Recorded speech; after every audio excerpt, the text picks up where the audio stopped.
ఐటీలో ఎంట్రీ కావాలా? Trainee software engineer గా అజా కోడింగ్ ట్యూటర్ లో 2 వీక్స్ ట్రయల్ పీరియడ్ లో వెంటనే చేరండి.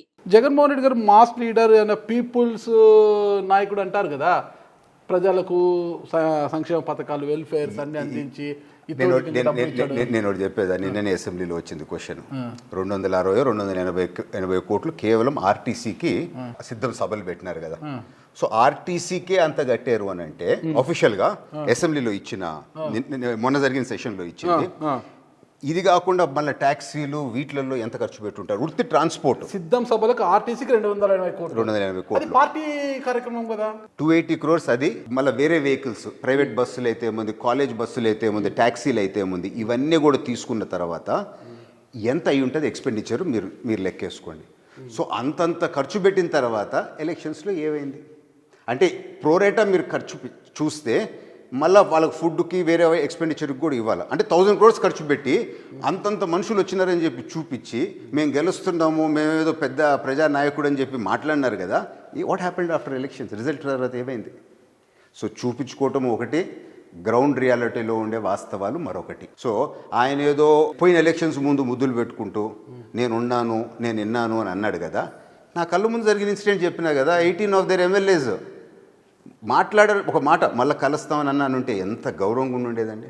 అంత అహంకారము, అంత అంటే ఆ హ్యూమన్ ఫీలింగ్స్ లేకుండా ఉండే పరిస్థితిలో ఉండేడు. I think that is the reason for his downfall. Sir మీరు హ్యూమానిటీ లేదు జగన్మోహన్ గారికి, సార్ మానవత్వం లేదంటున్నారు కదా.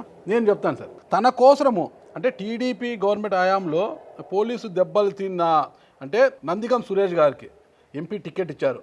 పాదయాత్రలో జగన్మోహన్ రెడ్డి గారికి కాళ్ళకు గాయాలైతే ఫిజియోథెరపీ చేసిన గురుమూర్తి, తిరుపతి గురుమూర్తి గారికి ఎంపీ టికెట్ ఇచ్చారు.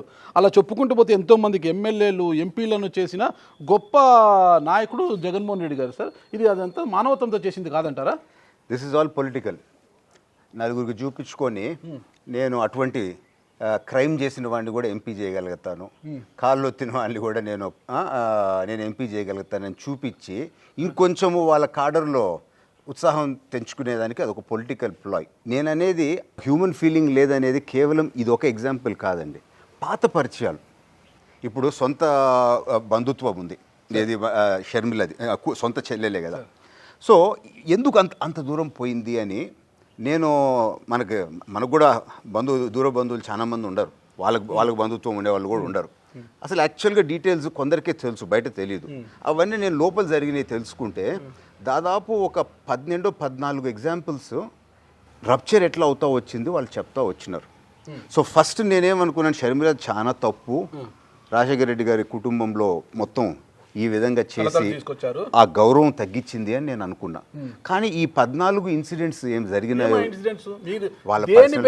మరి ఎలా మీరు జడ్జ్ చేస్తారు? 14 ఇన్సిడెంట్స్ ఉన్న తర్వాత జగన్ గారిది తప్పని ఎలా జడ్జ్ చేస్తారు? అవి తెలిసిన వాళ్ళకి అర్థమవుద్ది. వాళ్ళ సొంత కుటుంబంలో పోయి నేను ఈరోజు షర్మిలని తక్కువ చేసి జగన్ని తక్కువ చేసి ఆన్ పర్సనల్ లెవెల్ చేయడం అనేది ఇట్ ఈస్ నాట్ నా మీద నాకు కూడా గౌరవమైంది కాదు. కానీ నేను క్యూరియాసిటీతో తెలుసుకున్న అంత దూరం ఎందుకు పోయింది అని అంటే ప్యూర్లీ అవన్నీ ఇనిన తర్వాత ఇది ఎవరు జగన్కి దగ్గర మనిషో షర్మిలకి దగ్గర మనిషి దగ్గర నుంచి ఇనింది కాదు, వాళ్ళ కుటుంబాలకి ఇన్సిడెంట్స్ తెలిసిన వాళ్ళ గురించి ఇనింది. అంటే న్యూట్రల్ పీపుల్ దగ్గర నుంచి హూ హ్యావ్ యాక్సెస్. చాలా తక్కువ మందికి తెలుసు ఈ వాస్తవాలు, హ్యాండ్ఫుల్ తెలుసుంటుంది. అటువంటి వాళ్ళు చెప్పిన తర్వాత నాకు ఆ అభిప్రాయం వచ్చింది అని అంటే ఖచ్చితంగా తప్పు చేతులారా జగన్ చేసుకున్న తప్పే. సో ఇప్పుడు అవి ఇన్సిడెంట్ బై ఇన్సిడెంట్ చెప్తే అది కరెక్ట్ కూడా కాదు. ఎందుకు అంటే ఎవరికి తెలీదు, షర్మిలకి తెలుసు, జగన్కి తెలుసు, ఇంకా ఉండే ఒక 2-3 తప్ప ఎవరికి తెలీదు.